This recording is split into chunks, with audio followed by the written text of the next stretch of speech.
Ya, shalom semua Bapak Ibu yang ada di ibadah online PMC New York dan tentunya yang ada di platform YouTube. Ini sebuah kehormatan buat saya karena dalam anugerah Tuhan saya bisa kunjungi kakak senior saya ini, Pastor Yongki dengan Ibu dan ada Kesia juga ya. Ini first time saya ada di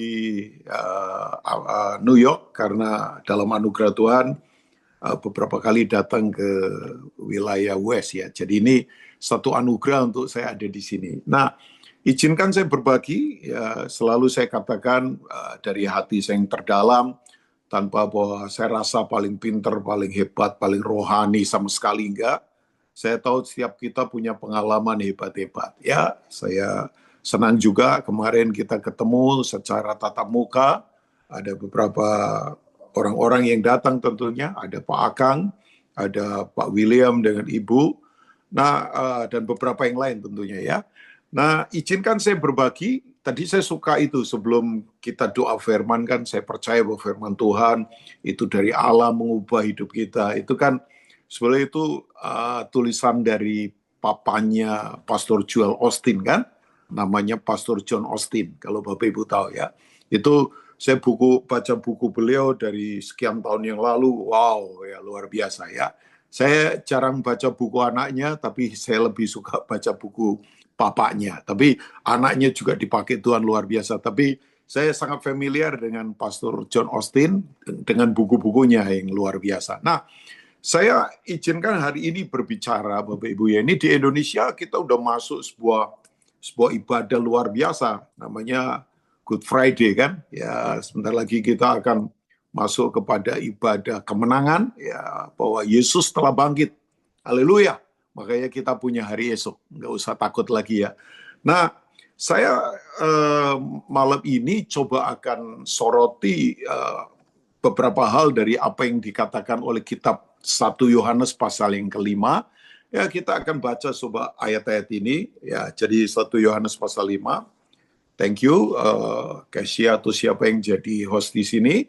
Tapi Alkitab berkata begini, title di LAI berkata tentang iman yang mengalahkan dunia. Kalau Bapak Ibu baca Alkitab dalam bahasa Indonesia kan ada judulnya itu ya. Nah, setiap orang yang percaya bahwa Yesus adalah Kristus, lahir dari Allah. Dan setiap orang yang mengasihi dia yang melahirkan, ya maksudnya Bapa, mengasihi juga dia yang lahir daripadanya, yaitu Kristus. Inilah tandanya bahwa kita mengasihi anak-anak Allah, ayat yang kedua. Yaitu apabila kita mengasihi Allah serta melakukan perintah-perintahnya. Next. Sebab inilah kasih kepada Allah, yaitu bahwa kita menuruti perintah-perintahnya. Perintah-perintahnya itu tidak berat. Ya. Sebab semua yang lahir dari Allah mengalahkan dunia. Dan inilah kemenangan yang mengalahkan dunia, iman kita. Siapakah yang mengalahkan dunia selain daripada dia yang percaya bahwa Yesus adalah anak Allah. Yang setuju katakan amin, Bapak Ibu. Ya, nah dari ayat-ayat ini Bapak Ibu ya, kata kemenangan yang menjadi tema atau judul dari ayat yang ada di judul dari ayat-ayat ini, iman yang mengalahkan dunia. Ya kan, ini bicara tentang kemenangan.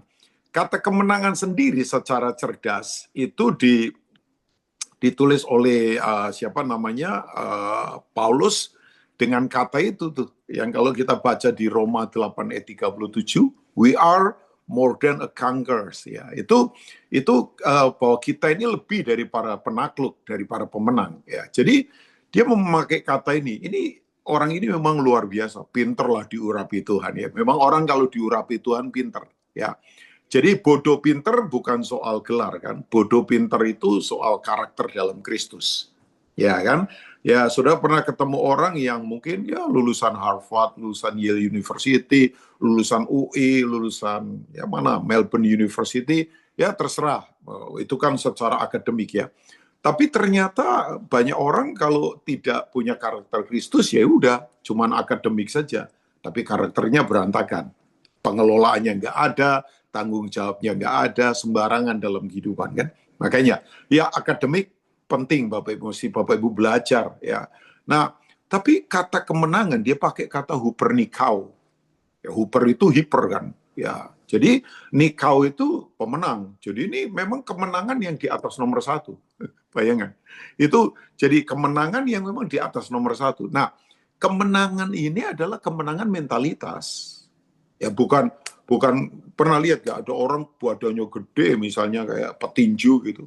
Ya saya tadi di toko diantar Pak Yongki, ya ada orang yang tingginya itu mungkin saya cuman ya kira-kira lebih tinggi lagi seperempat di atas saya, tinggi banget itu.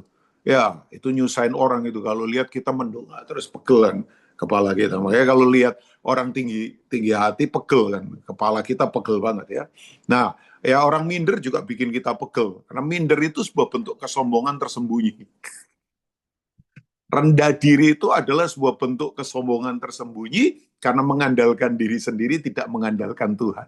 Jadi sombong dan minder sama-sama, tinggi hati dan minder itu sama-sama sombong. Minder itu kan berarti lupa status kita karena kita ngandelin diri sendiri. Ya, sombong apalagi ngandelin kekuatan sendiri. Jadi sama. Yang penting kita harus rendah hati. Rendah hati itu keputusan. Kalau sombong kan di area perasaan, merasa lebih hebat, lebih ganteng, ya. Kalau minder merasa nggak mampu apa-apa karena nggak tahu siapa Tuhan. Ya. Jadi nggak boleh juga ya. Jangan minder, jangan tinggi hati. Yang penting rendah hati. Ya, dalam Kristus tentunya ya. Nah, Bapak Ibu, saya harus katakan ini buat Bapak Ibu semua. Ini adalah kemenangan mentalitas. Misalnya begini, di tengah orang berkhianat kita tetap setia. Nah, itu kemenangan mentalitas itu. Di tengah orang hutang nggak bayar, kita tetap bertanggung jawab. Ya utang nggak cuma uang ya, utang janji, kemudian utang waktu misalnya. Nah, itu kemenangan mentalitas yang harus kita bangun dalam kehidupan ini. Nah, Yohanes itu menurut saya adalah rasul yang ini kalau saya bilang pewahyuannya sangat komplit. Komplit banget pewahyuannya. Yohanes itu kan meninggal di usia 98 Masehi. Petrus 63 Masehi. Ya, Yesus itu meninggal di 33 Masehi. Ya kan dia lahir kira-kira dia mau 30 Masehi ya. Dia lahir 30 Masehi kan, 33,5 tahun. Nah, Yohanes itu satu-satunya rasul yang matinya nggak jadi martir, maksudnya nggak dianiaya, nggak dibunuh. Dia mati tua di Efesus kan.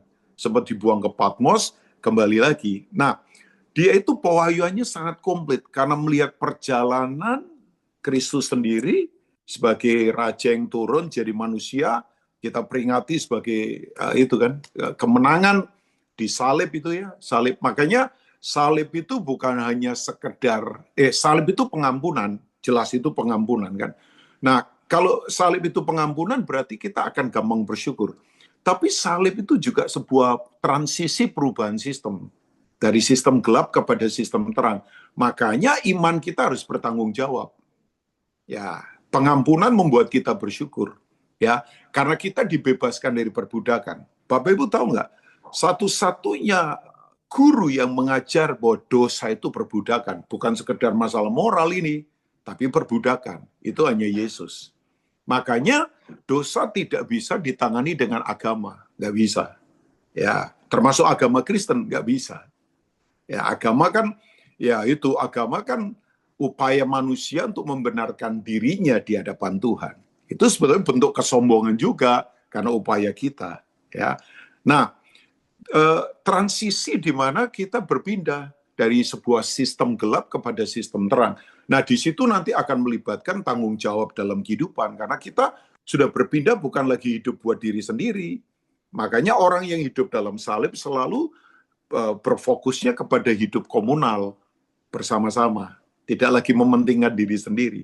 Ya, nah ini transisi sistem itu sudah berpindah sistem ya. Nah, Bapak Ibu, John itu adalah orang yang pewahyuannya sangat komplit sekali. Karena dia itu harus menghadapi banyak pengajar sesat. Ya, misalnya Basiledes, kemudian Korintus. Itu pengajar-pengajar sesat yang salah satu ajarannya menganggap Yesus itu cuma ciptaan. Kalau kita belajar di sejarah gereja, sudah akan tahu. Itu nanti turunannya Arianisme, dan kemudian sampai ke modern Jesus Seminar misalnya.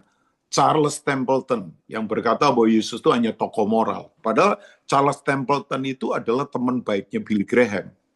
Ya, dia dapat gift dari Tuhan adalah seorang penyembuh. Bayangkan, dia itu sentuh orang sakit, sembuh orang sakit. Ya, orang buta melihat. Ini teman-teman timnya Billy Graham, awal-awal pelayanan mereka di kampus. Jadi Billy Graham evangelis, seorang penginjil, ini gift-nya penyembuh. Jadi dua orang ini kalau tandem, wah goncang kehidupan, begitu hebat. Tapi satu kali istrinya sakit, didoain, istrinya meninggal. Nah, sejak itu dia kecewa. Makanya betul ya Bapak Ibu, hati-hati dengan kekecewaan. Kekecewaan itu selalu menjadi pembunuh iman terbesar nomor 2. Nomor satunya apa? Nomor satunya adalah kenyamanan. Ya, jadi orang kalau nyaman nggak lagi butuh Tuhan karena bergantung pada diri sendiri. Makanya semua negara nyaman, biasanya ini kekristenannya menurun biasanya. Ya kan? Makanya kalau Bapak Ibu lihat Afrika sekarang misalnya Nigeria ngalami persecution, aniaya, kita pikir kasihan ya. Mungkin mereka lihat kita kasihan loh Bapak Ibu. Ya kan? Karena kekristenan kita ya hanya tradisi saja akhirnya. Ya, itu kan. Jadi kalau sekarang saudara sedang mengalami tekanan apa saja, saya lihat sih ya, yang tutup kamera juga ada banyak yang sedang mengalami tekanan-tekanan dalam hidup. Ya, saya tahu lah ya.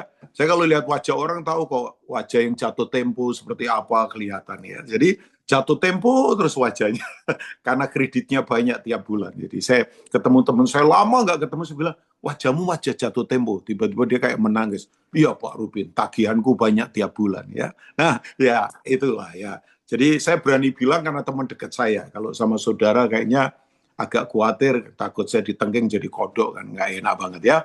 Nah bercanda saja. Tapi kan Bapak Ibu memang betul dalam tekanan kalau kita responnya benar kita ngalami Tuhan. Nah kembali kepada apa yang Yohanes katakan ya. Jadi dia berkata begini bahwa itu dikatakan kata dunia kan beberapa kali diulang ya Bapak Ibu ya. Iman yang mengalahkan dunia, kemudian apalagi ya ini dikatakan beberapa kali kata itu ya.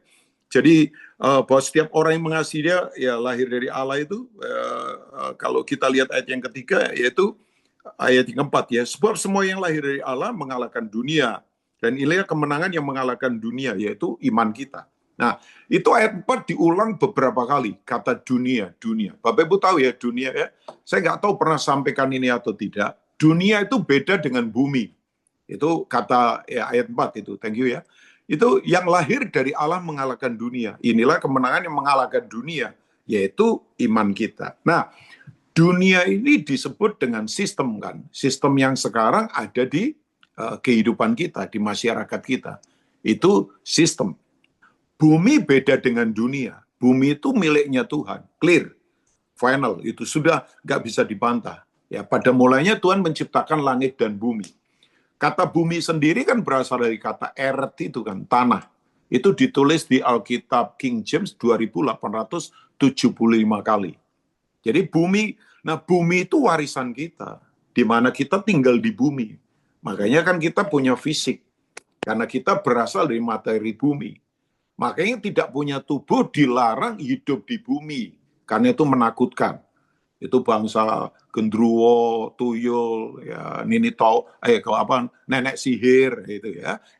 Itu nggak boleh. Makanya tubuh ini penting karena tubuh ini adalah ini akses di mana kehendak Tuhan harus terjadi. Jadi makanya ibadah yang sejati Roma 12 jelas kan.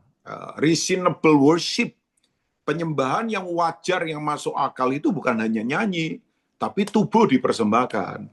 Nyanyi boleh kalau suka marah-marah maki-maki yang nggak jelas ya gimana, itu kan bahwa itu ya jadi supaya kamu mempersembahkan tubuhmu sebagai persembahan yang hidup, yang kudus, yang berkenan kepada Allah, itu adalah apa? Ibadahmu yang sejati. Ya bahasa Latinnya keren itu, ya, ten logiken latrayem. Ya kok sosokan bahasa Latin Pak? Tiba-tiba ingat saja lihat wajahnya Pak Yongki yang diurapi. Padahal saya ini belajar ini sudah cukup lama ya. Tiba-tiba ingat saja, ten logiken latrayem. Itu penyembahan yang masuk akal adalah tubuh harus dipersembahkan. Ah, itu tuh, bukan sekedar nyanyi Bapak Ibu ya. Bolehlah nyanyi kan salah satu gerbang pujian. Tapi ada banyak gerbang lain, gerbang mata, gerbang perkataan, gerbang pikiran. Jadi hanya konsentrasinya penyembahan jangan cuma gerbang nyanyi. Oh, gerbang pujian iya, tapi kan ada gerbang perkataan, ada gerbang pikiran, ada gerbang karakter, ada gerbang keluarga, ada gerbang bisnis dalam kehidupan. Saya nggak sempat membahas soal gerbang. Nanti ya satu kali lah kita bahas soal berpindah dari altar ke gerbang. Nah, kita ini banyak di altar terus, tapi tidak di gerbang. Kalau di altar berarti saudara setia ibadah. Nah, kalau saudara cuma setia ibadah, saudara akan bertahan di iman, tapi saudara tidak pernah mengerjakan mandat untuk memerintah. Nah, itu. Nanti kita bahaslah satu kali ya. Ya, saya kayaknya nggak akan membahas ini malam ini karena memang persiapan saya ke sini. Nanti kalau pindah yang lain, saya malah bingung. Nah, kalau bingung nggak jelas, saudara marah sama saya kan. Ya, jadi saya mau fokus ke sini saja. Nah, ini dia Bapak Ibu ya. Nah, ternyata Bapak Ibu betul kan, untuk kita ini mengalahkan sistem dunia. Dunia ini kan sistem. Ya, kosmos namanya. Ibu Yongki taunya kosmos mungkin tempat menyimpan beras. Ya, tapi saya lihat di rumah ini kayaknya bukan penggemar nasi sih. Ya, mungkin jaga kesehatan. Ya kan? Termasuk pendeta yang sekarang nginep di sini jarang makan nasi, makanya daging-daging. Enggak lah, saya juga makan pagi tadi alpukat dan sebagainya ya. Nah, maksud saya begini, dunia ini kosmopolitan. Nah, itu sistem. Nah, saudara menghadapi sistem ini. Sistem kredit, sistem macam-macam lah, macam-macam ya. Tapi 1 Yohanes 2 sudah berkata bahwa dunia itu sistemnya ada 3 kan. 1 Yohanes 2 ayat 15 sampai 17. Saya nanti baca saja ayat ini, tolong direnungkan. Saya yakin tiap saudara pasti Tuhan akan beri pewahyuan. Nah, kita sedang menghadapi sistem ini yang makin redup, dying out. Alkitab berkata dunia ini sedang lenyap dengan keinginannya. Nah, dunia itu sistemnya keinginan. Keinginan terus, keinginan.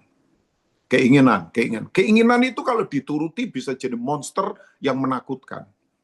Makanya kita hidup bukan supaya Tuhan memenuhi keinginan kita. Ya. Jadi Tuhan itu nggak mau selalu memenuhi keinginan kita. Karena memang keinginan itu membuat kita nanti jadi jadi terikat dalam kehidupan dengan keakuan. Lah, keinginan ada 3 kan di situ. Keinginan mata, keinginan daging, keangkuhan hidup. 3 itu. Ini keinginan itu kan. Itu ya keinginan daging, keinginan mata serta keangkuhan hidup. Nah, daging itu bukan roh kan, itu sistem kepuasan hawa nafsu. Ya, Bapak Ibu sering dengar ini. Nah, dunia ini Bapak Ibu, kita menghadapi ini. Nah, makanya salib itu kan sebetulnya mematikan kedagingan untuk kita berpindah. Makanya salib itu pusat kemuliaan iya. Salib itu pusat kemuliaan, the center of glory itu salib. Ya, dulu ada lagu, siapa yang ngarang saya lupa. Dalam Kristus ku percaya ada kemuliaan di balik salibmu. Pernah dengar ya? Dan aku nyatakan. Itu lagu terjemahan. Saya nggak tahu Ken Henry atau siapa yang ngarangnya. Atau itu, In Christ Alone. Ya, saya lupa lah. Ada kok itu, siapa? Lagu Hosanna Integrity lama itu. Itu lagu-lagu lama itu ya. Tapi itu lagu bagus banget. Memang kemuliaan itu hanya ada di salib. Makanya mau mulia tanpa salib itu pasti licik. Itu shortcut. Kemuliaan itu hanya lewat salib. Di luar itu nggak ada mulia. Nah, mulia itu pasti akan teruji. Karena mulia itu sifatnya kekal. Ya, makanya yang kekal apa? Nah, orang kadang nggak bisa bedakan yang kekal dan yang fana. Sorry ya, rumah, mobil, apalagi jet pribadi itu nggak kekal. Karena pasti yang fana itu sifatnya 5. Tua, kuno, merosot, sakit, mati. Jadi kalau saudara lihat tua, kuno, merosot, sakit, mati, itu pasti fana. Tua, ya tua, kuno, merosot, pasti merosot, sakit, dan mati. Nah, itu fana. Nah, sayangnya orang sekarang nggak bisa bedakan antara yang fana dan yang mulia. Dan yang dikejar salah. Ya kan? Harusnya yang mengejar kekal. Yang kekal itu firman Tuhan. Yang percaya katakan amin. Yang kekal itu kerajaan Allah. Yang kekal itu persekutuan orang percaya, eklesia. Yang kekal itu kasih. Yang kekal itu Roh Kudus. Yang kekal itu firman Tuhan. Nah itu, ya kekal itu tidak pernah berubah oleh hantaman apapun. Nah itu ya. Nah tapi juga salib itu adalah pusat pertukaran kan. Tempat pertukaran itu disalib. Ya makanya disalib yaitu sakit ditukar jadi sembuh. Ya mungkin ya orang berkata kok mama saya, om saya atau siapa saya kok tetap mati Pak. Lah sembuh di sini kan bukan hanya fisik saja, tapi yang penting sembuh batinnya, sembuh jiwanya. Ya kan?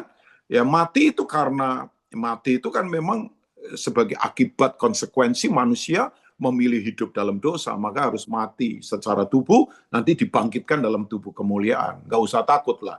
Karena orang percaya itu cuma mati sekali, hidup 2 kali. Kalau orang dunia itu hidup sekali, matinya 2 kali. Ya kan, hidup sekali, nanti mati lagi, mati selama-lamanya karena dalam penderitaan. Kalau kita kan mati sekali, hidup 2 kali. Orang di luar Kristus hidup cuma sekali, matinya 2 kali. Nah, itu beda lah ya Bapak Ibu ya. Nah, kembali lagi bahwa salib itu tempat pertukaran. Kita ditukar. Ya, itu tempat pertukaran yang luar biasa. Nah, sekarang yang ingin saya sampaikan buat Bapak Ibu semua, kembali begini, bagaimana sih kita mengalami kemenangan besar dalam kehidupan? Tadi saya sudah bilang bahwa salib itu memang tempat pengampunan, makanya kita bersyukur. Tapi jangan berhenti di situ. Memang salib itu adalah titik awal manusia diselamatkan. Ya, yang setuju katakan amin. Tapi kan jangan berhenti di situ. Karena begini Bapak Ibu, kalau kita baca Injil keselamatan itu cuma ditulis sekali saja di Efesus 1 ayat 13. Yang lainnya Injil kerajaan semua. Ya kan? Efesus 1 ayat 13 itu satu-satunya ayat di perjanjian baru di mana Injil keselamatan. Nah ini dia, thank you ya, kasih atau siapa. Di dalam dia kamu juga karena kamu telah mendengar firman kebenaran, yaitu apa? Injil keselamatanmu. Nah, keselamatan penting sekali, sangat penting, very important. Ini titik langkah awal untuk kita masuk dalam kerajaan Allah, Bapak Ibu. Ya, tanpa ini nggak bisa. Karena tadi saya katakan, dosa itu bukan hanya sekedar masalah moral, bukan. Dosa itu perbudakan. Makanya orang yang hidup dalam perbudakan, ya ngeri Bapak Ibu, identitas hancur, tujuan hidup nggak ada, itu. Nah, Tuhan kemudian selamatkan. Tapi begini, keselamatan pasti punya tujuan. Makanya kan Bapak Ibu, kalau orang tidak tahu tujuan keselamatan, pasti keselamatan akan jadi tujuan. Nah, setelah itu kita harus hidup bertanggung jawab untuk memerintah bersama dengan Kristus. Makanya Injil kerajaan itu mendominasi semua yang Yesus ajarkan. Nah sekarang dari ayat yang tadi kita baca, kita mesti kembali begini, bahwa ayat 1 dari 1 Yohanes 5 ayat yang 1 Yohanes 5 tadi, ayat pertama berkata begini, setiap orang yang percaya bahwa Yesus adalah Kristus, lahir dari Allah. Terus kalau kita lompat ke ayat yang kelima, siapakah yang mengalahkan dunia selain daripada dia yang percaya bahwa Yesus adalah anak Allah. Nah itu. Bapak Ibu kalau lihat ya, siapa yang percaya bahwa Kristus itu lahir dari Allah, kemudian ayat yang kelima, siapakah yang mengalahkan dunia selain yang percaya bahwa Yesus adalah anak Allah. Nah, kata Kristus dan anak Allah itu sama sebetulnya, yaitu Mesias, Raja yang diurapi. Nah, Bapak Ibu ternyata kalau kita lihat ya, bahwa kelahiran kembali kita, ya kelahiran kembali itu adalah bukan hanya sekedar oke Pak, kita diselamatkan betul. Tapi kelahiran kembali itu membuat kita itu sebetulnya berpindah. Berpindah dari apa? Dari cara berpikir agama kepada kerajaan Allah. Ya, dari hanya liturgi kekristenan kembali kepada pemerintahan Allah. Dari hanya sekedar berpikir untuk pergi ke surga, tapi harus menghidupi dan mendatangkan surga di bumi ini sebagai wakilnya Tuhan. Ya, jadi makanya kelahiran baru itu adalah sebuah perpindahan sistem, Bapak Ibu. Itu kemenangan kita. Kita udah pindah sistem ini. Ya, oke. Kalau sesuatu ayat yang ke-12 coba kita lihat ya. Ini kemenangan kita bahwa kita ini sudah berpindah di sistem. Saudara tahu ya, sistem itu adalah keterpaduan strategi, di mana kita akan sungguh-sungguh mengerjakan banyak hal untuk kemajuan ke depan. Ya, itu sistem yang kita hidupi akan menentukan kita kuat atau tidak. Nah, ini mungkin langsung ayat yang ke-13 boleh. Nah, ini ia telah melepaskan kita dari kuasa kegelapan dan memindahkan kita ke dalam kerajaan anaknya yang kekasih. Coba lihat ayat 14, satu ayat lagi. Nah, ini memindahkan kita ya Bapak Ibu ya. Ya, dari sistem gelap kepada sistem kerajaan yang itu di dalam dia kita memiliki penebusan, yaitu penebusan kita yaitu apa? Pengampunan dosa. Nah, ini Bapak Ibu ya, bahwa kita ini berpindah. Jadi kelahiran baru itu bukan hanya sekedar ya orang bilang lahir baru itu nangis Pak misalnya, ya boleh lah, itu kan manifestasi saja. Tapi kita sudah berpindah sistem dari sistem kegelapan kepada sistem terang.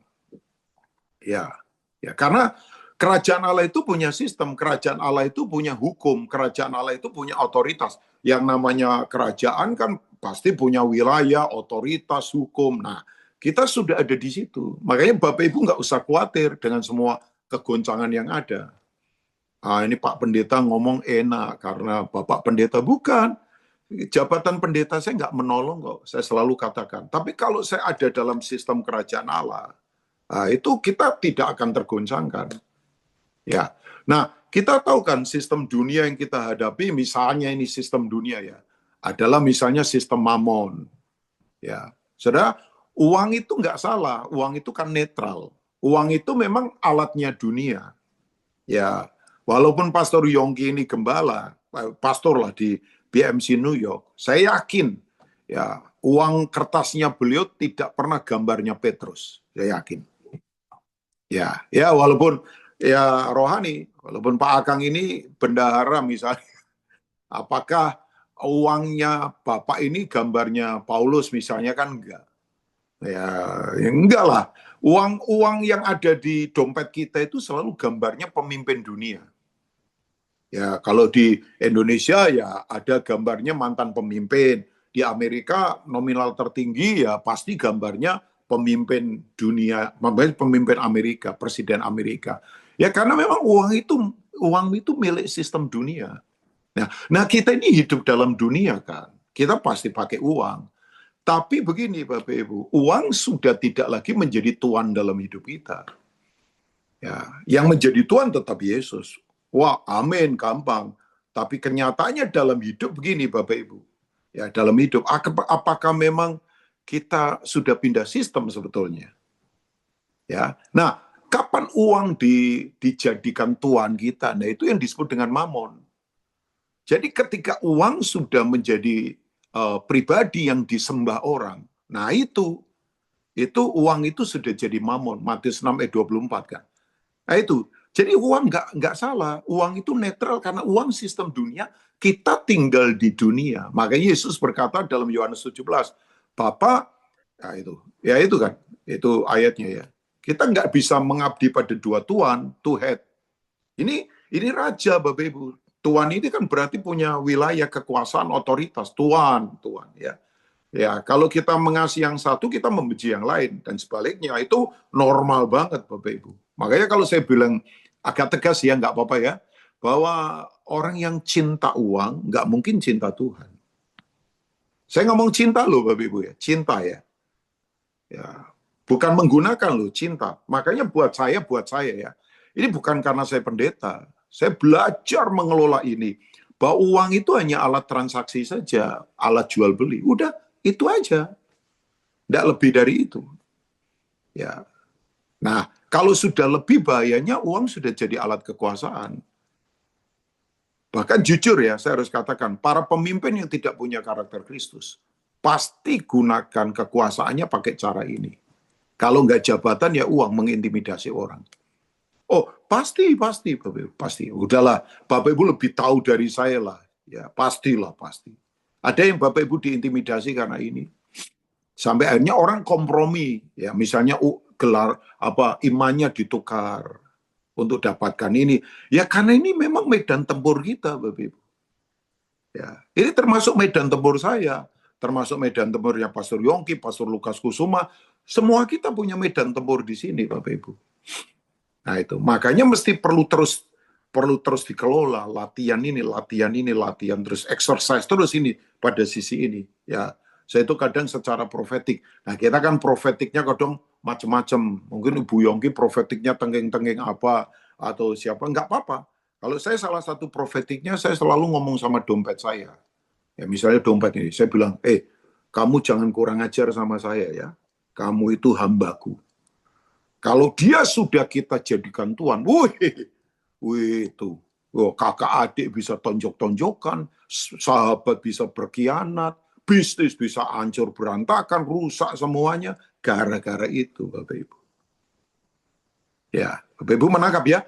Jadi kita ini untuk mengalahkan ini mesti kita sadar bahwa itu lahir baru itu bukan sekedar nangis, bukan sekedar liturgi beragama, ya, bahkan ya saya kalau ngomong begini jangan disalah mengerti ya bahwa orang hidup dalam kerajaan Allah itu bukan tandanya dia ada di gereja, bukan hanya tandanya loh Bapak Ibu ya. Oh jelas kalau lahir baru pasti dia setia ibadah, tapi bisa saja orang ada di gereja belum tentu hidup dalam sistem kerajaan Allah, karena ini sistemnya ada di dalam kita Bapak Ibu.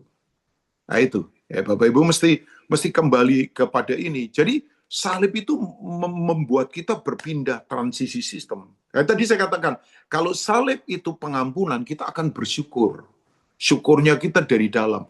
Tapi kalau kita tahu bahwa salib itu transisi sistem, ya cara hidup kita akan berbeda. Ya, makanya salib itu bukan simbolik, salib itu cara hidup. Gaya hidup, bukan gaya kebaktian saja ya. Silakanlah BMC New York punya gaya hidup kebaktian apa begitu. Tadi saya kaget juga, saya langsung tanya Pak Yongki, itu yang mimpin pujian kan Jojo tadi. Saya kaget juga sekarang ada di Philadelphia. Itu ya saya kenal lama sekali Jojo. Ya semangat, energi, suaranya juga bagus tuh orang. Ya teman-teman itu, teman-teman lama. Ya oke lah, gaya saudara ibadah karismatik kayak nggak apa-apa dengan itu ya. Ya, tapi ada yang gayanya tenang sekali sampai orang buka packing kresek bungkus permen sampai kedengaran. Nah, itu ada yang model begitu juga, saking tengangnya sampai kemudian tenggelam dalam hadirat Tuhan karena tidur. Ya, oke lah Bapak Ibu, orang mau gaya ibadah macam-macam terserah. Kita nggak kecanduan bentuk kok Bapak Ibu ya. Kita nggak kecanduan bentuk. Yang penting impact-nya. Kita ribut bentuk tapi nggak ada impact gimana? Ribut terus di dalam. Tapi yang penting kita menyadari bahwa oh iya, saya sudah berpindah sistem ini sekarang. Yang tadinya kasar jadi enggak. Makanya salib itu adalah cara hidup, gaya hidup. Loh, Yesus itu Bapak Ibu kalau kita baca di Yohanes pasal 10, itu enggak karena tekanan menyerahkan diri. Dia itu menyerahkan diri dengan kerelaan. Ya dia kan dia bilang bahwa aku itu memberikan nyawaku, tidak ada satupun yang berhak atau yang bisa mengambil aku. Enggak. Yesus tuh maaf ya Bapak Ibu, Yesus tuh mati bukan karena dibunuh oleh Rome Empire. Enggak ada negara yang bisa bunuh Tuhan. Masa cuman paku bunuh Tuhan? Nuklir saja nggak bisa bunuh Tuhan. Tuhan terlalu besar. Tapi Yesus tuh mati karena menyerahkan dirinya dengan rela. Nah, penyerahan itu adalah itu juga sistem kerajaan Allah. Willingness. Ya, makanya jangan terpaksa Bapak Ibu, memberi jangan terpaksa, berkorban jangan terpaksa, melayani jangan terpaksa. Nanti jadi kerja paksa, itu Daedalus namanya. Itu penjajahan itu zaman dulu, Raffles Daedalus itu yang antara Anyer dan Jakarta. Nah, itu kalau Sheila Majid itu lagunya ya. Itu kan maksudnya jalan itu antara Anyer dan Jakarta tuh kan. Itu jalan yang dibangun zaman penjajahan. Itu yang mati banyak. Oh kerja paksa gitu katanya ya. Nah, itu katanya VOC kan yang menjajah. VOC masih hidup sekarang. Di Indonesia masih VOC masih menjajah. Tahu VOC? Singkatan kan. Fokoe Oe Cuan. Nah itu. Yang lain bocuan terserah. Fokoe Oe Cuan. Saya maksa-maksa sedikit lah. Nah itu tuh. Itu. Makanya kalau kita mainan simbolik agamawi Bapak Ibu. Nah, itu Pak Bu Yongki ketawanya saya dengar saya di sini nih ya. Nah, tapi betul kan itu makanya saya bilang salib bukan simbolik kok, salib simbolik. Saya suka ngomong sama orang-orang di Jakarta, ibu-ibu, kalung salibnya gede-gede berlian lagi. Wah, tapi kalau maki-maki asisten rumah tangga, waduh, asisten rumah tangganya belum dalam Tuhan lagi. Saya sampai bilang, itu kasihan Tuhan Yesus yang ada di salib kan. Mau tutup mata nggak bisa, wong lagi disalib, Bapak Ibu ya. Ya kan? Saya bilang, Bu, kalau marah-marah, copot dulu kalung salibnya. Titipkan ke saya dulu selama 3 bulan. Saya doain. Nggak bercanda ya. Ya kan? Karena salib bukan simbolik. Ada tour guide di Turki. Aneh. Tanya begini. Abuna. Saya tanya kenapa? Semalam saya bicara ini atau tidak. Abuna. Oh iya, pendeta. Aneh ya orang Kristen. Anehnya kenapa? Ya, alat untuk membunuh Tuhanmu kok sekarang dipakai oleh para pengikutnya. Oh, itu bahasa satir itu Bapak Ibu. Itu nyinggung betul itu. Alat untuk misalnya ada orang yang anaknya dibunuh, pembunuh pakai apa begitu. Alat yang bunuh itu untuk anaknya dibunuh itu dipakai orang itu. Itu kalau orang orang nggak ngerti agamawi goyang loh Bapak Ibu. Itu kayak dihantam kepercayaannya. Iya ya, ngapain? Makanya kan ada beberapa gereja yang tidak mau pakai selambang salib karena terlalu intimidasi katanya. Iya, iya, iya. Makanya kan kadang-kala ya itu ada orang-orang yang suka pakai tanda salib cuma di kuburan. Ya kan? Ya, itu karena apa? Ya karena orang melihat salib hanya simbolik. Ya, di zaman Roma yang disalib itu banyak, yang disalib itu banyak. Tapi ini salib yang khusus. Kan tahu ya Bapak Ibu, orang disalib itu karena kejahatannya begitu luar biasa. Pembunuh sekian puluh orang, merampok sekian bank. Ya, oh, orang jahat banget. Nah itu. Tapi kan Yesus itu menanggung semua penderitaan kita karena kita hidup di sistem yang salah. Makanya Adam berdosa bukan jatuh dari satu tempat. Adam berdosa jatuh dari sebuah tujuan karena dia tidak ada di dalam sistem yang benar. Dia mengikuti tuan lain, namanya setan. Jadi Adam itu tidak jatuh dari satu tempat. Adam itu tidak jatuh dari surga, Bapak. Enggak. Waktu Adam jatuh, surga masih tetap miliknya Tuhan. Surga itu tatanya Tuhan kan. Syamaim itu, Kuranos. Tapi dia jatuh dari tujuan. Tujuan memerintah dalam kerajaan Allah yang dia percayakan di bumi ini. Nah ini. Ya, mesti kita menyadari ini, Bapak Ibu. Nah makanya kita sekarang dikembalikan lagi. Untuk memerintah dalam sistem kerajaan Allah. Bayangkan, Bapak Ibu, bayangkan. Bahkan menurut satu hamba Tuhan, saya setuju sekali. Zaman Adam itu begitu luar biasa. Oh iya, Adam itu kekuasaannya luar biasa, Bapak Ibu. Jadi waktu Adam memberi nama sama binatang ya, kalau Bapak Ibu baca Kejadian 2, itu bukan hanya memberi nama biasa. Itu sampai memberi identitas kawinnya bagaimana, cara makannya gimana, kelompoknya apa. Jadi kalau dia bilang misalnya camel, unta, oh cara makannya unta begini, ekosistemnya begini, environment-nya begini, cara kawinnya begini. Itu Adam yang mendefinisikan. Nah, semua yang didefinisikan itu pasti ada jalan keluar. Bapak Ibu stres terberat kalau orang punya masalah nggak bisa didefinisikan. Itu pasti stres. Misalnya dokter ngomong begini, Bapak ini sakit belum ada obatnya Pak. Coba, oh Bapak gampang sakit ini obatnya ini kok. Semua yang didefinisikan itu pasti ada jalan keluar. Nah itu, makanya salib itu jalan keluar. Karena semua persoalan apapun sudah didefinisikan. Makanya perkataan Yesus terakhir di salib apa? It is finished. Sudah selesai.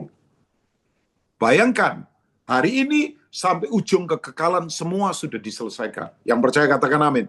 Jadi salib itu kita berpindah, Bapak Ibu. Berpindah. Ya, kesendirian dia sudah tanggung, penderitaan dia sudah tanggung. Apalagi coba. Makanya tidak ada kemenangan tanpa salib. Betul itu, betul. Nah, tapi salib sekali lagi bukan simbolik loh. Ya, jangan percaya itu film Dracula kalau ketemu setan pakai lambang salib setannya lari. Ya ampun. Itu penyesatan terencana itu, Bapak Ibu. Ngeri itu. Enggak lah. Kalau kita nggak punya gaya hidup salib, cuman pegang-pegang kayu ya gimana? Ya, gaya hidupnya yang penting, Bapak Ibu. Nah, ini yang membuat kita menang. Gaya hidup ini yang membuat kita menang. Orang berkhianat kita enggak, orang nyuri seenaknya kita enggak, orang hantam kiri kanan dalam bisnis kita enggak. Ah itu tuh gaya hidup itu. Itu yang membuat kita menang. Ya, saya nggak tahu kenapa ya, kok Tuhan giring saya untuk sharing soal ini. Padahal tadi saya ngomong sistem ada 3 itu, illegal power, agama, dan mamon. Saya nggak akan ke sana dah, ya karena Tuhan taruh di hati saya soal ini. Jadi salib itu memang betul, itu pusat pengampunan membuat kita bersyukur. Tapi salib itu transisi sistem, kita berpindah. Bayangkan itu pertempuran hebat, Bapak Ibu. Romawi pakai serdadu hebat, pakai kekuasaan. Yesus itu pakai hati, pakai kerendahan hati. Pakai apa lagi? Pakai tanggalkan semua kekuatannya. Makanya betul kan, betul. Ya, kasih tidak mungkin bisa dipraktekkan bebarengan dengan kekuasaan manusia. Jadi kasih itu hanya bisa dipraktekkan kalau martabat, kehormatan, gelar kita tanggalkan dengan rela. Nggak bisa orang berkata ini, lu nggak tahu siapa gua ya, gua kenal ini pejabat ini, gua punya uang. Orang seperti itu maafkan, nggak bisa praktekkan kasih. Karena kasih itu hanya bisa dipraktekkan ketika ego, martabat manusia, kehormatan manusia, gelar manusia, pengalaman manusia, kita tanggalkan dengan rela. Tapi kasih yang dipraktekkan itu mengalahkan dunia. Yang percaya katakan amin. Oh iya, coba. Ya, saya setuju tadi Pastor Yongki di satu titik bilang begini, saya ngajarin orang Pak Ruben untuk ngalah dalam hidup. Ya saya setuju sekali. Ngalah kan bukan berarti kalah, Bapak Ibu. Justru orang ngalah itu punya kemenangannya di dalam. Ya, itu. Jadi kita mesti itu. Nah sekarang bagaimana kita hidup dalam kemenangan berikutnya? Saya tadi sudah jelaskan ya.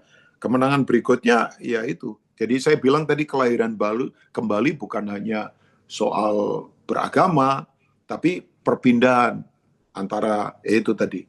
Ya, hanya beragama kepada kerajaan, dari hanya berliturgi kepada pemerintahan Allah, yang dari hanya menanti surga, mendatangkan surga dalam hidup kita sekarang ini. Ya, lewat cara hidup kita, cara hidup salib. Nah, yang berikutnya lagi adalah itu, bahwa kemenangan kita karena kita mengasihi Kristus dan firman-Nya. Itu ayat yang kedua kalau nggak salah di 1 Yohanes pasal 5 tadi. Boleh ditampilkan Kes atau siapa ya ini? Ya ini, ayat 2 itu kan. 1 Yohanes 5 tadi. Inilah tandanya bahwa kita mengasihi anak-anak Allah, yaitu apabila kita mengasihi Allah serta melakukan perintah-perintahnya. Bahkan ayat 3 dijelaskan, sebab inilah kasih kepada Allah, yaitu bahwa kita menuruti perintah-perintahnya. Perintah-perintahnya itu apa Bapak Ibu? Tidak berat. Katakan tidak berat di rumah masing-masing. Nah, karena begini, Tuhan itu kan Tuhan. Wong saya saja tidak mungkin suruh anak saya Tata yang sekarang usia 26 tahun untuk angkut karung beras beratnya 1 ton. Nah, bapaknya sih nggak mampu. Ya kan? Tuhan itu kalau memerintahkan kita, itu tidak pernah keluar dari kemampuan kita. Ya, jadi Tuhan itu tidak pernah suruh kita, karena dia tahu semua yang ada pada kita. Kalau dia suruh kita mengasihi, karena memang ada bank kasih di dalam kita. Seharusnya kan lebih wajar orang Kristen itu keluarnya kasih daripada kebencian. Ya kan? Harusnya kan begitu. Karena begini, saudara tidak mungkin keluarkan sesuatu yang saudara nggak tabung. Ya dulu ya, sekarang mungkin cashless ya. Tapi saudara yang mungkin masih pakai uang tunai kan, apa yang saudara tabung, saudara akan keluarkan ketika ada kebutuhan mendesak. Apa gitu ya saudara ke ATM. Ya, ATM itu singkatan Anjungan Tunai Mandiri. Ya, kalau saya punya singkatan ATM, ambil tendili manimu. Nah, itu. Ya, maksudnya ambil sendiri uangmu. Ya, Indonesia di Inggris campur Inggris lah ya.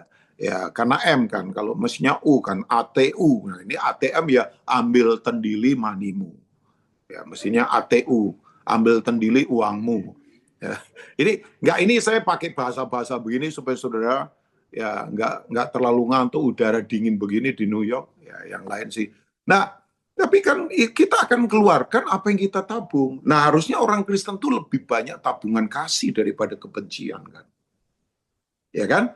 Tapi kan ini transisi. Ya, saya kalau punya pertanyaan, lebih gampang mana? Dipukul orang membalas atau mengampuni? Jawab dengan sadar ya, jangan tidak sadar loh Bapak Ibu. Gampang mana membalas orang pukul kita, mengampuni atau membalas? Ayo, jangan sok rohani lah Bapak Ibu. Ya lebih gampang membalas, ya kan? Makanya tampar pipi kananmu, kasih pipi kirimu. Kalau taekwondo nggak tampar pipi kanan, dia kasih kaki kiri. Nah, itu taekwondo, Bapak Ibu. Itu pencak silat. Ya kan? Cuman kan itu, ini bahasanya teman saya, kalau tampar pipi kanan, kasih pipi kiri itu supaya simetris lagi, nggak mencong gitu jalannya. Itu menurut tafsiran teman saya. Ya bagus juga lah, tapi kan bukan itu Bapak Ibu. Kan butuh kekuatan untuk kita mengampuni, walaupun kita nggak salah, kita dianiaya. Ada yang sekarang mungkin, saya benar Pak, kok sekarang begini, ya kan? Saya benar berdoa kok suami saya sekarang sembarangan berantakan. Saya benar Pak, kok dikerjain orang di bisnis. Nah itu, makanya butuh kekuatan untuk kita punya respon salib. Salib itu bukan kelemahan, salib itu kekuatan, salib itu hebat, salib itu tak tertandingi, salib itu hikmat Tuhan. Ya, bodohnya setan ya dipikir Yesus disalib selesai. Wah, hari ketiga dia bangkit, langsung hajar pusat kerajaannya. Wah, prajuritnya langsung bingung semua. Bos, dia datang bos, bangkit bos. Diberantakin semua itu. Ya, itu salib. Makanya tahu Paul Bilhammer. Paul Bilhammer penulis buku bagus, God is Love misalnya. Dia bilang begini, ada dua orang hebat di dunia ini yang sama-sama mati di usia 33 tahun. Satu Alexander the Great, satu Jesus from Nazareth. Alexander the Great taklukkan dunia dengan apa? Mengorbankan darah pengikutnya. Mati 33 tahun. Ya, kasihan sih kena diare. Ya kan? Petempur hebat matinya mencret loh bayangkan. Tuhan itu kalau bercanda ya luar biasa. Ya, diare waktu itu mungkin belum ada obatnya ya. Sekarang kan minum diapet, mampet saudara udah. Ada teman saya diare diapet 4 biji, seminggu nggak keluar. Kentut terus saudara ya. Gampang lah saudara, diapet tahu ya.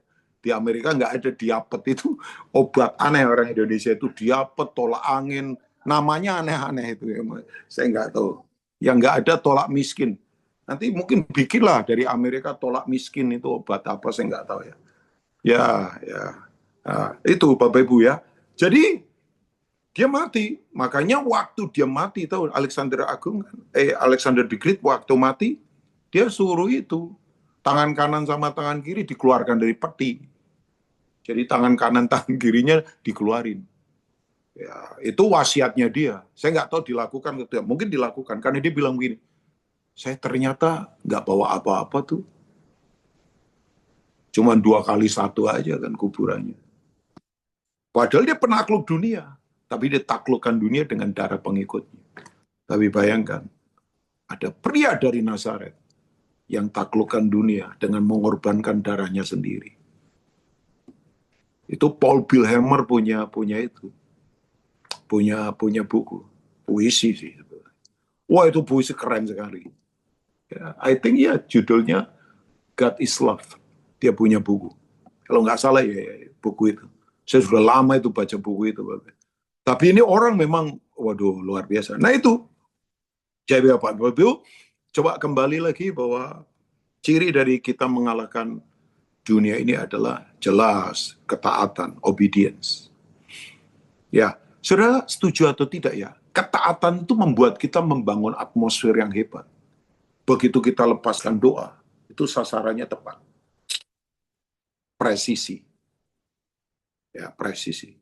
Saya lihat perang sekarang ini ya memang lain. yang presisi dan tidak lain. Presisi itu selalu tepat sasaran. Presisi ya. Jadi kan orang kalau sekarang kan perang mainnya drone, rudal. Itu yang presisi dan tidak lain memang. Wah, itu ketepatan atmosfernya lain ya, jadi presisi. Ya, nembaknya itu tepat sasaran itu.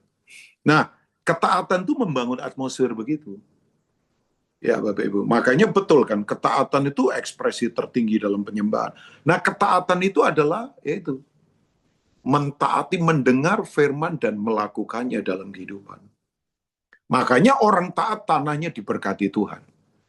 Ya, percayalah Tuhan tidak pernah kutuk manusia kok. Tuhan sayang manusia. Adam itu yang dikutuk tanahnya. Tanah terkutuk karena engkau. Kenapa? Karena dia memberontak. Nggak taat kan. Nggak dengar-dengaran. Ya, makanya tokoh-tokoh di Alkitab itu cirinya selalu luar biasa. Dengar-dengaran. Dulu ada lagu kan, dengar dia panggil nama saya. Dengar dia panggil namamu.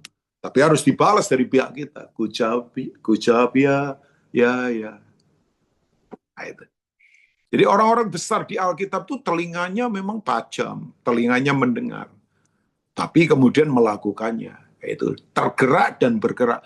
Saya sekarang banyak di gereja orang tergerak tapi nggak bergerak sih. Itu panas dalam namanya. Ya, jadi. Oh ya, tergerak mesti bergerak.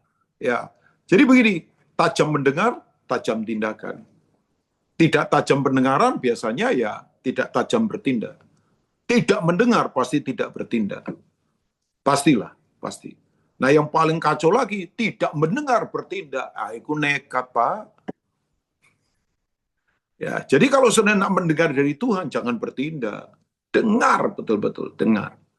Ya, nah, mendengar itu ciri kerendahan hati karena orang sombong nggak suka mendengar, maunya didengerin terus.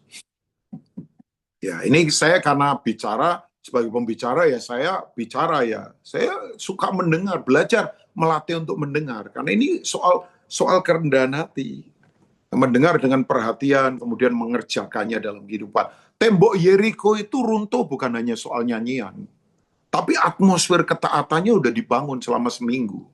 Ya 7 itu kan angka sempurna Bapak Ibu. Ya kan?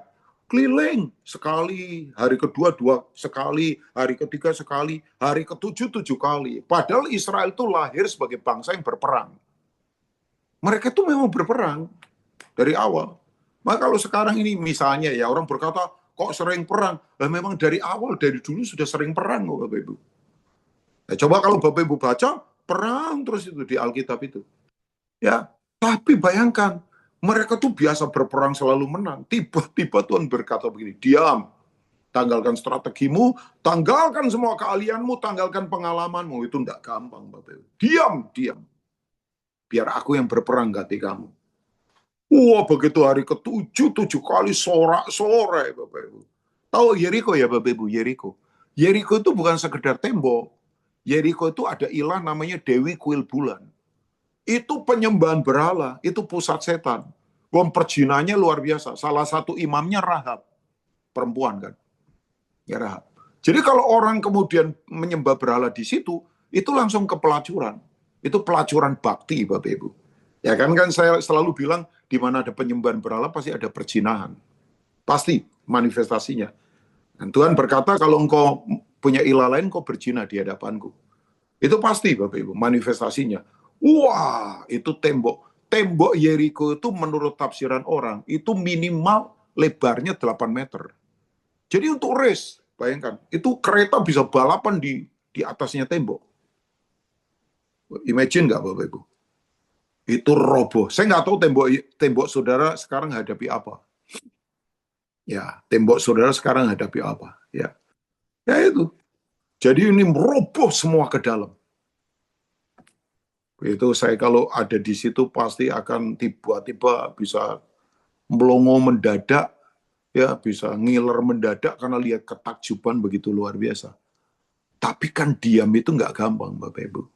Apalagi orang sekarang kan, wah, didesak kebutuhan, kecepatan, panik, ya gelisah, depresi, untuk tenang itu nggak gampang. Makanya Tuhan itu menghargai untuk kita punya waktu-waktu tenang, sabat ya. Sabat itu adalah sebuah bentuk perlawanan terhadap sistem dunia yang sekarang cepat, tamak, pokoknya cepat pengen hasil, nggak mau proses. Itu sabat. Sabat itu inaugurasi seorang raja. Kamu tenang, kamu berpikir dalam. Ya, itu. Ya. Itu sebuah bentuk perlawanan terhadap kecepatan dunia yang sekarang dikejar-kejar target, dikejar-kejar kebutuhan, dikejar-kejar gelar, kehormatan, apa sih dengan cara-cara manusia. Bukan salah ya punya gelar, saya nggak ngomong itu loh Bapak Ibu. Tapi apakah caranya memang dari Tuhan atau bukan? Saya nggak tahu sementara saudara dengar ini ada yang dying inside sekarang, capek di dalam, sekarat di dalam. Ya, khawatir terus saudara. Nah itu. Yuk kembali kepada ini. Ini kita harus kembali kepada ketaatan. Ya, orang taat itu, otoritasnya tak terbatas. Ya, nah, oke, saya mesti lihat jam. Saya akan tutup dengan ini. Nah, berikutnya yang mengalahkan dunia adalah iman kita, our faith. Ya, nah, saya nggak mengajak saudara beriman dengan cara agamawi ya, tapi mesti iman kembali kepada itu. Coba ke 1 Yohanes 5 ayat 4 sampai 5, guys ya. Kita tutup dengan ini ya. John itu memang pewahyuannya dalam, Bapak Ibu. Bapak Ibu bacalah kitab-kitabnya Yohanes ya. Kitab Injil Yohanes, 1, 2, 3 Yohanes termasuk kitab Wahyu. Itu memang tulisannya dalam komplit ya. Ya, saudara tahu ya, Yohanes itu langsung itu kan. Kalau Yohanes 1 kan berkata bahwa pada mulanya adalah Allah, seperti Kejadian 1. Pada mulanya Allah menciptakan langit dan bumi. Beresit, kalau dalam bahasanya Yohanes arke, itu sama ya. Jadi dia adalah raja. Coba kita ke 1 Yohanes 4 ayat yang 1 Yohanes 5 maaf ayat yang ke-4 sampai 5. Kita tutup dengan ini ya. Bapak Ibu ya. Saya sebentar akan selesaikan ini. Ya. 1 Yohanes 5 ayat 4 sampai 5. Thank you guys ya. Nah ini. Sebab semua yang lahir dari alam mengalahkan dunia. Dan inilah kemenangan yang mengalahkan dunia. Iman kita. Ayat yang ke-5. Siapakah yang mengalahkan dunia? Ya, itu selalu dunia ya, sistem ya Bapak. Selain daripada dia yang percaya bahwa Yesus adalah anak Allah. Nah, saudara, iman kita mesti kepada iman itu, anak Allah. Artinya raja yang diurapi. Jadi kata anak Allah itu bukan hanya sekedar Allah jadi manusia, bukan hanya itu. Tapi ini refer nubuatan Daniel pasal 7, yaitu ada anak manusia yang dibawa kepada itu, yang lanjut usia kalau bahasanya bahasanya LI ya. Itu kan ancient of days ya Bapak Ibu ya. Itu yang lanjut usia itu berarti yang kekal itu, Bapa sendiri. Nah itu. Nah ini konteks Mesias Raja yang diurapi. Makanya Yesus waktu diputuskan disalib kapan? Ketika Hanas Kayafas tanya begini, engkaukah yang maha tinggi anak Allah itu? Langsung Yesus berkata, kamu akan melihat anak manusia turun dalam kemuliaan bersama malaikat-malaikat. Langsung jubah disobek. Untuk apa kita cari saksi lagi? Dia sudah menghujat Bapa. Ya, ngeri ya Bapak Ibu ya. Dari memang politik agama itu ngeri.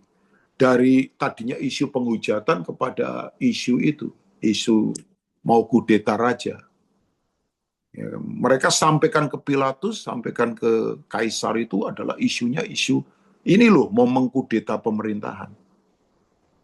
Nah, saudara saya beritahu ya, Romawi itu menghukum Yesus bukan sekedar perkara rohani, karena isunya sudah isu mau mengkudeta pemerintahan. Jadi orang disalib itu isunya kalau sekedar isu rohani, ngapain sih Roma ngurusin begitu? Enggak lah. Ini kan urusan iman kalian. Nah, tapi ketika digeser sudah kepada bentuk pemerintahan, ini raja loh. Wah, itu isu sensitif. Udah gitu dikolaborasi sama ahli-ahli agama Taurat. Kenapa? Karena mereka punya hierarki pemerintahan kekuasaan terganggu. Jadi makanya kalau politik sudah campur dengan roh agama, saya ngomong spirit ya. Wah, itu kolaborasinya mengerikan. Nah itu tuh, salib itu, wah itu kalau kita memahami salib itu luar biasa loh Bapak Ibu. Ya, kembali ya ke sini yang ingin saya sampaikan bahwa iya, iman pada anak Allah. Nah, saudara pertanyaan saya, masihkah Yesus itu jadi raja dalam hidup kita? Ya, saya berharap semua kita berkata, yes, amin, Yesus itu raja dalam hidup kita. Makanya kalau dia raja, berarti begini, bukan lagi yang lain yang menjadi raja. Ya, masih ingat nggak Yohanes pasal 6? Kayaknya saudara lupa Yohanes pasal 6 ya. Cerita apa itu? Ya, orang akhir zaman biasanya gampang pelupa sih. Jadi kalau banyak orang suka lupa, itu memang akhir zaman. Punya istri lupa, punya utang lupa, itu berarti akhir zaman. Ya, Yohanes 6 sudah tahu itu cerita apa? Yesus memberi makan 5.000 orang laki-laki saja. Total menurut William Beckley hampir 11.000 orang dengan perempuan dan anak. Dengan 5 roti dan 2 ikan. Kita tahu itu mujizat luar biasa. Nah, setelah itu dikumpulkan 12 bakul. Kenapa 12? Karena muridnya 12 supaya tidak rebutan katanya. Ya, terserah lah. Bolehlah nafsirkan begitu kan nggak sesat ya, supaya makanya nggak usah takut melayani Tuhan itu pasti disertai Tuhan, nggak usah takut lah ya, itu pastilah. Ini 12 bakul, bayangkan, saya nggak tahu tiba-tiba beberapa jualan roti, saya nggak tahu juga. Banyak itu Bapak Ibu ya. Nah setelah itu kan Yesus kemudian mau dipaksa jadi raja, dia nggak mau. Loh, padahal dia datang kan untuk menegakkan kerajaan. Kenapa dia dipaksa jadi raja nggak mau? Lah karena dia sudah raja, ngapain? Karena begini, mereka itu mau jadikan raja, karena raja yang hanya ngurusin urusan perut. Makanya waktu di seberang sungai Yordan, mereka kan berbondong-bondong cari. Nah itu, orang kadang, sorry ya, orang banyak itu punya semangat ibadah karena punya kepentingan. Saya itu belajar banget ya. Jangan pelayanan karena punya kepentingan pribadi. Jangan. Kepentingannya itu untuk kehendak Tuhan. Orang kadang kala sungguh-sungguh tapi bisa sungguh-sungguh salah loh. Motivasinya. Oh, orang yang takut Tuhan pasti sungguh-sungguh. Tapi kan ada orang yang memang semangat karena punya kepentingan. Ya, ke gereja dapat apa ini? Khotbahnya keren nggak? Menguntungkan saya nggak? Khotbahnya enak nggak didengar? Nah itu kan karena itu. Harusnya kan jangan Bapak Ibu ya. Ya, pasti kita disertai Tuhan. Begitu ketemu Yesus langsung, guru, kami semalam mencari engkau. Oh Yesus, waduh thank you, kamu punya kerinduan. Wah luar biasa loh, saya terenyuh. Oh, Yesus tuh sisi ini tegas Bapak Ibu. Dia bilang, kamu cari aku kan kamu cari makan, bukan cari tanda kamu berubah. Kamu harus ketemu tanda yang membuat kamu berubah. Yang kamu kasar jadi lembut, yang kamu pembohong jadi enggak, yang kamu tamak jadi enggak, yang kamu berpikir egois jadi enggak. Yesus langsung tegur. Wah, terus dia bilang, kalau mau makan sejati ini dagingku, darahku. Wih, ini pengajaran apa ini? Masa kita kanibal ini? Maksudnya begini, ya makan darah, makan daging dan tubuhnya itu adalah hidup manunggal bersama dia. Di mana darah dagingnya ada pada kita. Wah, Bapak Ibu, kayak itu. Orang kalau disinggung pada sisi egonya, ketahuan aslinya, langsung meninggalkan dia. Pengajar ini terlalu keras, siapa yang tahan? Saudara tahu, mereka tinggalkan dia. Tinggal 12 murid. Nanti sudah baca lah, sampai 60 berapa itu, ayat 67 kalau nggak salah. Langsung dia tantang 12 muridnya. Dia tidak peduli, dia bilang, kalian tidak ikut pergi juga? Pergi saja. Langsung Petrus mewakili. Memang Petrus itu layak jadi pastor senior. Karena memang luar biasa orang ini. Ya, ini kalau orang Surabaya ini bonek memang, bondo nekat Bapak Ibu. Iya, berjalan di atas air, dia jalan. Dia ngalami loh jalan di atas air. Ya. Wah, potong telinga Malkus. Orang ini luar biasa, temperatif banget. Wah, pokoknya ajar dulu mikir belakangan. Kalau John kan lebih tenang ya. Ya, Markus ya mungkin agak ada penakutnya juga. Makanya di Getsemani dia lari. Bajunya copot. Ya nggak apa-apa lah. Itu normal banget dalam kehidupan, dalam pengiringan. Macam-macam karakter, macam-macam kelemahan, macam-macam proses. Biasa aja Bapak Ibu. Makanya kita mesti lihat gambar besar. Jangan pendek terus. Nanti sumbu pendek marahan ya Bapak Ibu. Bapak Ibu tahu nggak? Kami pergi kemana? Perkataanmu hidup. Nah, itulah ujian untuk menjadi murid pada titik itu. Ya, 12 itu, saudara. Ya, akhirnya -1 kan, karena Yudas gagal. Nah, itu. Jadi, ketaatan itu memang, waduh. Oh, ya, iman yang sejati belajarlah dari Abraham. Belum ada kemah, Musa, belum ada liturgi apapun. Belum ada hukum Taurat loh. Abraham itu, Bapak Ibu tahu nggak? Saking cintanya sama suara Tuhan. Dia ikuti suara itu. Tahu Abraham? Dia ada di Nyaman, daerah Sinear, imperium terbesar zaman itu. Kalau sekarang kayak Amerika lah. Kayak China lah sekarang. Ya antara Amerika China lah. Imperium besar. Dia dengar tiba-tiba. Tuhan berkata, pergi dari tanahmu. Pergi dari keluargamu. Pergi dari kenyamananmu. Coba, misalnya ya Pak Akang, saya ajak Bapak. Pak Akang ikut saya. Kemana Pak Rubin? Udah ikut saya. Ya kemana? Udah ikut saja. Coba, kalau Pak Akang nggak cinta sama saya, pasti nggak mau ikut. Apalagi yang ngajak ini, siapa ini? Coba, Abraham itu saking cinta suaranya. Bapak Ibu tahu nggak? Sampai dia itu sudah ada di Kanaan. Dia nggak tahu kalau itu Kanaan. Karena buat Abraham yang penting bukan pencapaian. Yang penting kehendak Tuhan yang harus terjadi. Wah, kadang-kadang ada orang baru sukses sedikit saja posting-posting. Wah, jemaat ribuan. Wah, ini pelayananku. Pencapaian nggak penting. Yang penting kehendak Tuhan. Loh, baca Ibrani pasal 11 ayat 10. Oke, guys. Ini ayat kayaknya wajahnya ini curiga sama saya, jadi harus dibaca ini ayat. Udah. Kalau ada orang yang sudah mati, visi kotanya tetap kuat adalah Abraham. Kota apa? Kota kekal. Dia bukan rindu kota New York, dia bukan rindu kota Beijing, dia bukan rindu kota Toronto, dia bukan rindu kota Jakarta. Yang dia rindukan adalah kota kekal Yerusalem baru. Coba Ibrani 11 ayat 10, saya tutup lah ya. Ya, tiba-tiba ayat ini muncul di pikiran saya. Coba kita lihat. Ini iman. Iman yang karena mendengar. Belum ada hukum Taurat, belum ada Alkitab. Kita ini enak sekarang punya Alkitab, punya gereja BMC, punya persekutuan, punya gembala baik, punya pengajar-pengajar hebat. Ya, tapi coba lihat. Sebab ia menanti-nantikan kota yang mempunyai dasar yang direncanakan dan dibangun oleh Allah. Bahkan dia menganggap dirinya itu orang asing, musafir di Kanaan. Buat dia pencapaian nggak penting. Buat dia yang penting adalah suara yang dia kasih ditaati. Jadi makanya kalau ada orang mati, visi kotanya tidak pernah mati adalah Abraham. Visi Yerusalem baru. Kegagalan. Salib, lambang positif. Semua yang ditaruh di salib jadi positif. Saya lagi negatif sekarang, taruh di salib positif. Makanya kalau cuma vertikal, jadi pendum. Kalau horizontal, negatif. Salib lambang apa?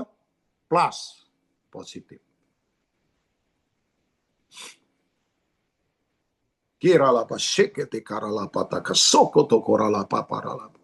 Kiralapata kashekete karalapata kasokoto koralapa. Hati yang tawar dinyalakan kembali. Kaki yang goyah ditegakkan kembali. Yang sakit hari ini terima kesembuhan. Baik fisik, baik pikiran, baik keuangan, apa saja. Yang sekarang bingung dengan kondisi yang terjadi di depan, terutama yang tinggal sekarang di US, Tuhan tolong kuatkan. Tuhan kuatkan, berkati. Yang sekarang ada di YouTube, di mana lagi kesepian, lagi sendiri, lagi belum ada jalan keluar. Kami tahu, seperti perkataanmu di salib. It is finished. Sudah selesai. Malam ini Tuhan sudah selesaikan semuanya. Tuhan jamah malam ini. Tuhan jamah. Yang sekarang ini kerohaniannya menurun. Bangkitkan lagi, makin flame, membara dalam Tuhan. Berkati umatmu yang ada di PMC New York ini, di mana saja, di keseluruhan dari umatmu yang ada di PMC, baik itu yang mungkin yang ada di Colorado, ada di Philadelphia, dimanapun Tuhan jamah. Mereka, kekuatan turun atas mereka. Kami menikmati kemenangan karena Tuhan sudah memberi kami kemenangan. Dalam nama Tuhan Yesus, Amin.